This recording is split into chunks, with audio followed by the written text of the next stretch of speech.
के अंदर शामिल कभी नहीं हुआ। उन्होंने असम में जाकर मातृमणि हाजरा को असम की बता दी, बंगाल के चुनाव में यहाँ पे आकर बता दी ये तो बंगाल की है। खैर वो तो अब मैं बाद में आऊंगा इस मेमोरियल लिखते हुए किस तरीके से अपने देश के इतिहास को ही तोड़ मरोड़ रहा है। अब ये जमीन मातृमणि हाजरा की थी और यही तमलुक का जमीन इसी जगह से, इसी तमलुक से पहला चुनौती ब्रिटिश हुकूमत को दिया गया जब यहां से एक स्वतंत्र सरकार का घोषणा किया गया।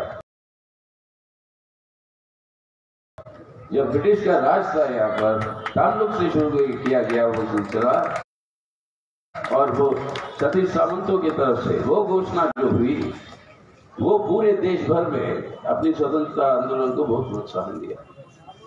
ये है परंपरा मेदिनीपुर, और इसी परंपरा की पैदाइशी है कॉमरेड सुकुमार सेनगुप्ता। और यहीं पे इसी परंपरा के अंदर पैदा होते हुए, इसी परंपरा के अंदर जुड़ते हुए, इसी परंपरा के साथ उनका योगदान करते हुए उन्होंने जो है अपने देश के अंदर न सिर्फ आज़ादी की लड़ाई की, लेकिन देश के अंदर एक क्रांतिकारी आंदोलन को, एक मानव मुक्ति की लड़ाई की वो जो है आगे ले जाते हुए समाजवाद की ओर ले जाने के लिए अपनी पूरी की पूरी जिंदगी अंकित कर दी। बहुत सारे पीढ़ियों को प्रेरणा दी, बहुत सारे हमारे जैसे नौजवानों को प्रेरणा दी। शायद मैं एक बार उनको जिंदगी में मिला था 1980 के दशक में, जब एसएफआई के नेता था यहाँ पे जब आने को मौका मिला। अब उस समय जब उनके साथ मुलाकात हो पाई, बाद में उनके मेमोरियल लेक्चर एक और भी हुआ था शायद 92 या 93 में, तब भी यहाँ पे आए थे। लेकिन ये भूमि के साथ साथ जो जुड़ी हुई है, इनका जो भूमिका, जो उसकी जिंदगी की बात है। मेदिनीपुर एक ही जिला था पूरे हिंदुस्तान में ब्रिटिश हुकूमत के चलते हुए, जहाँ पर जितने भी अंग्रेजी डिस्ट्रिक्ट कमिश्नर्स को नियुक्त किया गया था, अपॉइंट किया गया था, उन सबको जो है यहाँ पर राष्ट्रवादी आंदोलन और अपने देश की आजादी आंदोलन ने उनको खत्म किया। तीसरा, जो अंग्रेजी कमिश्नर जिनकी हत्या के आरोप में कॉमरेड सुकुमार सेनगुप्ता को गिरफ्तार किया गया था, वो बज, जिसका नाम बज था, उसके आरोप में, और उसको खत्म करने के बाद उसके बाद से बंगाली ऑफिसरों को अपॉइंट किया ब्रिटिश हुकूमत ने। अंग्रेजियों को फिर कभी नहीं लाया मेदिनीपुर में कमिश्नर बनाकर। वो है मेदिनीपुर की खासियत कि उसने ब्रिटिश हुकूमत को भी उसने डरा के रखा था। और वो बच के, मतलब हत्या के बाद सुकुमार के साथ जो हुआ वो सभी जानते हैं, वो सभी बताया भी गया। लेकिन वो जो अंडमान के अंदर गए, अंडमान के अंदर रहे काला पानी में, वापस आया। कई सारे लोग तो टूट जाते हैं अंडमान में रहने के बाद। अंडमान में रहकर विनायक दामोदर सावरकर, जो आज राष्ट्रीय स्वयंसेवक संघ और बीजेपी के वो जो महान नेता मानकर चलते हैं, वो कहते हैं कि ये हमारे देश की आज़ादी के लिए लड़ने वाले में से महान नेता है। और आरएसएस ने उसको नाम दे दिया उनका वीर सावरकर। और वीरता क्या थी? अंडमान के काला पानी के अंदर जब वो गिरफ्तार थे, वहां से 3 चिट्ठियां लिखी उन्होंने ब्रिटिश हुकूमत को, 3 चिट्ठियां कि मेरे को जेल से रिहा कर दो, मैं फिर कभी आपके खिलाफ आंदोलन में शामिल नहीं होऊंगा। ये था सावरकर की मतलब उनकी चरित्र। और दूसरे तरफ से कॉमरेड सुकुमार की जैसे, और आज जाइए अब काला पानी में, काला पानी के अंदर जो वो म्यूजियम जो बनी है, उस म्यूजियम के अंदर मार्बल पे लिखा हुआ है नाम, कौन कौन थे काला पानी के अंदर गिरफ्तार। 80% नामों के अंदर है बंगाल प्रेसिडेंसी से या आपकी पंजाब प्रेसिडेंसी। और इन 80% नामों में से 3/4 से ज्यादा नाम कम्युनिस्ट आंदोलन के साथ जुड़े हुए नाम है। और वो है लाल झंडे का प्रतीक, जो आज ये सबूत है आपके काला पानी के अंदर। तो एक तरफ सुकुमार सेनगुप्ता जैसे लोग थे, दूसरी तरफ आरएसएस के नेता वीडी सावरकर जैसे लोग थे जो माफी मांगकर बाहर आके फिर कभी राष्ट्रीय आंदोलन में शामिल नहीं हुए। सावरकर हिंदू महासभा का अध्यक्ष था। हिंदू महासभा के अध्यक्ष के रूप में उसने एक ऑर्डर जारी किया सभी संघ के लोगों को, जिनको उन दिनों में संगठनिस्ट बुलाते थे, उन सभी संगठनिस्ट को ऑर्डर दिया था कि 1942 में 1942 में क्विट इंडिया का जो आंदोलन जो होगा उस आंदोलन में कोई शामिल नहीं होगा, कोई आरएसएस का, कोई संघ का, कोई हिंदू महासभा का कार्यकर्ता शामिल नहीं होगा। ये सब इतिहास रिकॉर्ड पे है।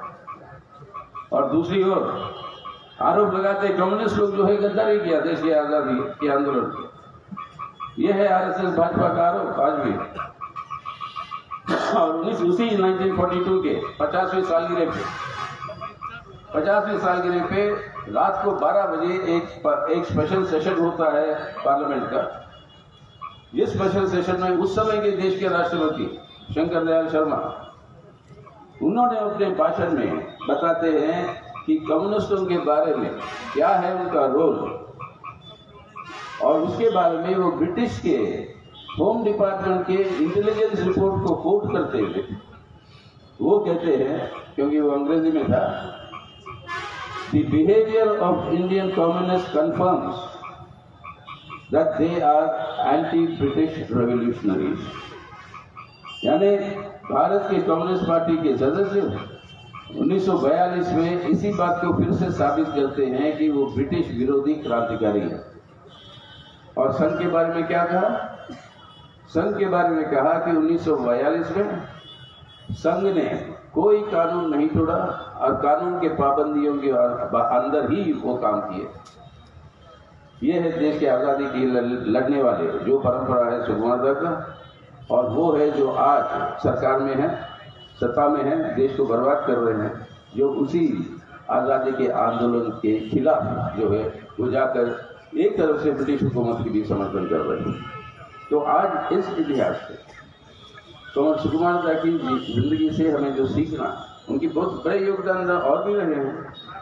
एक कम्युनिस्ट थे, एक कम्युनिस्ट नेता थे, वो उदाहरण देते थे। हमारे छात्र जीवन के ज़माने में हमें बताया जाता था, उनका कहना था कि कम्युनिस्ट का मतलब है ये 4 टांग पे जो खड़ा हुआ है एक टेबल जैसा। और ये 4 टांग क्या है? एक टांग है आपका यूनिट के मीटिंगों में शामिल होना। दूसरा टांग है एक जन संगठन में आपको काम करना होगा, जनता के साथ समर्थन। तीसरा टांग है आपकी सैद्धांतिक सवाल और विचारधात्मक सवाल को हर दिन मजबूत करना है, यानी पार्टी के अखबारों को पढ़ना है, पार्टी के अखबारों को बेचना है। चौथा टांग है कि लोगों के बीच में जाकर पैसे वसूल करो, पैसे की वजह से नहीं, लेकिन पैसे वसूल करने के बहाने से लोगों के साथ अपने संपर्क रखें। और ये 4 टांग बोल रहे थे कि ये असली कम्युनिस्ट के ये 4 जो है उनके जो कैरेक्टर होनी चाहिए। ऐसे उनके बहुत सारे हैं, मतलब उनके उदाहरण थे। बहुत ही सरल तरीके से उन्होंने ये उदाहरणों के थ्रू ये बताया जा रहा है कि लीडर का मतलब क्या है, किस तरीके से लीड करना है सामने से। और ये सब आज के दिन और भी प्रासंगिक है, आज और भी रेलेवेंट है। और इसको हम सबको, अगर उनको आज श्रद्धांजलि अर्पित कर रहे हैं, उसका मतलब है कि इन प्रिंसिपल्स को आप दोबारा हमें जो है इसको इम्प्लीमेंट करने की जरूरत है। लेकिन आज असली मुद्दा जो है उनके नोबेल लेक्चर में जो कहना था कि एक मकसद के लिए अपनी जिंदगी अर्पित की। कई बार जो है वो शहीद हो सकते थे सुकुमारदा। कई बार ब्रिटिश हुकूमत उनको गोली से उड़ा सकती थी, काला पानी में ही खत्म कर सकती थी, लेकिन ये सब वो करने के लिए तैयार थे क्योंकि एक मकसद था। और वो मकसद था कि एक राजनीतिक आज़ादी ही नहीं, हिंदुस्तान के लोगों के लिए एक आर्थिक आज़ादी की ज़रूरत है। और वो आर्थिक आज़ादी तभी आएगी जब समाजवाद आएगी। तो समाजवाद की ओर चलना, वो मकसद उनको पूरी जिंदगी पर को आगे ले गए। आज क्या हो रहा है देश में?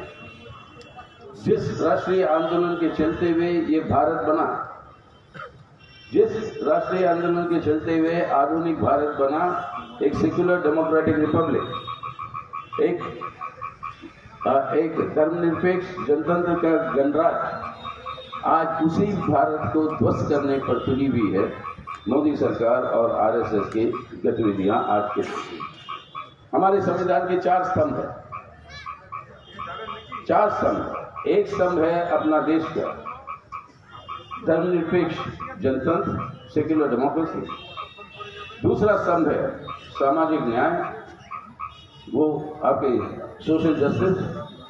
तीसरा स्तंभ है आपके संघवाद यानी फेडरलिज्म, केंद्र और राज्य सरकारों के बीच में संबंध। और चौथा स्तंभ है देश की आत्मसंप्रभुता, आत्मनिर्भरता नहीं, जो नारा मोदी जी देते हैं, आत्मसंप्रभुता यानी इकोनॉमिक सॉवरेन। आज इन चारों को निकाल के देखिए क्या हो रहा है उनके सरकार के चलते। पीछे से शुरू करिए आत्मसंप्रभुता।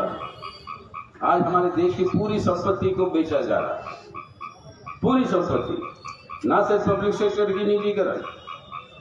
अब घोषणा कर दी नेशनल मॉनेटाइजेशन पाइपलाइन, जहां पे सड़कें, आपके रेलगाड़ियां, आपके रेलवे ट्रैक, आपका बिजली पानी तो है ही है, लेकिन ये सब जो है ये सब बेची जा रही है। यानी इसका बेचने का मतलब क्या है? सरकार कहती है हम पैसे इकट्ठा कर रहे हैं जनता के विकास के लिए खर्च करने के लिए। अबे किसको बेवकूफ बना रहे हो आप? जो खरीदेगा 6 लाख करोड़ रुपए की संपत्ति बेच रहे, और जो खरीदेगा इसमें से रोड खरीदेगा, पैसा देके रोड खरीदेगा ना, और वो पैसा को वसूल करेगा कि नहीं? अगर वो रोड खरीदेगा तो अगले दिन से टोल टैक्स बढ़ेगा, अगर रेल खरीदेगा तो अगले दिन से रेल के किराया बढ़ेगा, अगर आपका बिजली का कंपनी खरीदेगा तो अगले दिन से बिजली का दाम बढ़ेगा। यानी संपत्ति को भी लूटो और जनता के ऊपर आर्थिक बोझ और डालो। और ये कोविड महामारी के चलते हुए जिस तरीके से इसको बहुत ही गलत तरीके से उन्होंने जो हैंडल किया, उसके चलते हुए देश के अंदर बेरोजगारी इतनी बड़ी तादाद में बढ़ गई, साथ ही साथ गरीबी, भूखमरी, अब उसके ऊपर महंगाई। अब ये महंगाई ये सब करते हुए उस समय ये संपत्ति बेचने का मतलब क्या? देश की जनता के ऊपर आर्थिक हमले और तेज करें, ताकि उनके जो चंद दोस्त जो कॉर्पोरेट है उनको मुनाफे बनाने के लिए मौका मिले, और विदेशी कॉर्पोरेट और उनके कॉर्पोरेट मित्र जो मुनाफा बनाते उसका एक हिस्सा उनके पार्टी को भी जाता है। और उसके लिए सबसे अमीर पार्टी आज भारत के अंदर कोई है वो है भाजपा। अब इस तरीके से ये लूट जो मची हुई है, देश की आर्थिक आत्मसंप्रभुता नहीं, एक आर्थिक ये एक जो है एक तरह से इकोनॉमिक सरेंडर हो रहा है। एक तरफ से हमारे देश की व्यवस्था पूंजीपतियों के लिए देश की पूरी संपत्ति को आप जो है समर्पण कर रहे हैं। आत्मा संप्रभुता नहीं, ये आत्मसमर्पण। दूसरी ओर से सामाजिक न्याय की बात हो, महिलाओं के ऊपर, दलितों के ऊपर, आदिवासियों के ऊपर जो अत्याचार जो आज बढ़ रहे हैं पूरे देश भर, सरकारी आंकड़े हैं, ये सब अत्याचार जो बढ़ रही है आज पूरे देश भर में, वो बताता है सामाजिक न्याय की तरफ नहीं, सामाजिक अन्याय की तरफ आज जो है भारत जा रहा। और यही मुख्य बात, अल्पसंख्यकों के खिलाफ भी जो हमले हो रहे। तीसरी बात, अपना केंद्र और राज्यों के बीच में संबंध। सरकार की आमदनी बढ़ रही है क्योंकि पेट्रोल पे टैक्स बढ़ा रहा है सरकार की आमदनी बढ़ रही है, लेकिन उसका कोई हिस्सा राज्य सरकारों को नहीं मिलता।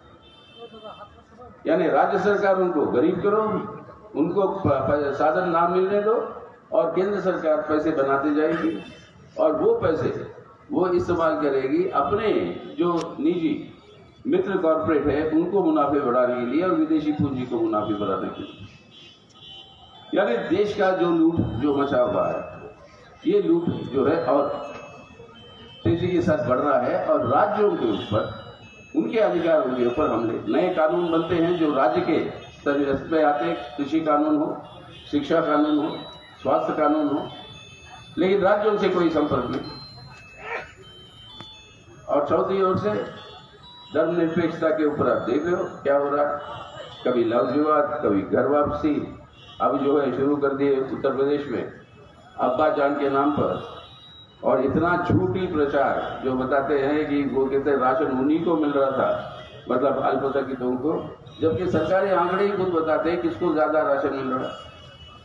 लेकिन ये सब इस तरीके से सांप्रदायिक ध्रुवीकरण को तेज करना अपने वोट के बटोरने के लिए, नफरत की वातावरण, हिंसा की वातावरण, और इस हिंसा और नफरत की वातावरण के आधार पर वो अपने वोट बटोर कर अपनी सरकारों को बरकरार रखने की वो पूरी कोशिश, और इसी के खिलाफ जो भी आवाज उठाएगा उसको यूएपीए के अंदर या एनएसए के अंदर या सेडिशन एक्ट के अंदर उनको गिरफ्तार करके रख लो, या पत्रकार जो दिखाना भी थोड़ा बहुत भी सही बात कहते हैं, दिखाते हैं, उनके ऊपर भी यूएपीए करके उनको भी जेल के अंदर डालो, और जो उनकी बात को नहीं मानेगा उसके ऊपर जासूसी करो। इजराइल से लिया आया पेगासस को जासूसी करने के लिए, और इस तरीके से जासूसी करके लोगों के जनवादी अधिकारों को ही ध्वस्त करना और ये मानव अधिकारों को ध्वस्त करना, उस तरीके से आज ये चारों स्तंभ जो हमारे देश के हैं, आज सांप्रदायिक धर्मनिरपेक्ष जनतंत्र, संघवाद यानी फेडरलिज्म, सामाजिक न्याय social justice and economic sovereignty यानी आत्मसंप्रभुता, इन चारों को ध्वस्त किया जा रहा है। और ये जरूरी है क्योंकि उनका उद्देश्य है कि इस देश के अंदर एक धर्मनिरपेक्ष जनतंत्र का गणराज्य नहीं, लेकिन एक कट्टरपंथी, एक फांसीवादी हिंदुत्व राष्ट्र का निर्माण हो। वही उनके उद्देश्य का राष्ट्रीय आंदोलन के समय से लेकर, और उस हिंदुत्व राष्ट्र के अंदर इस देश को बदलना है। उसको बदलना है तो चुनाव के यंत्र के ऊपर कब्जा करो।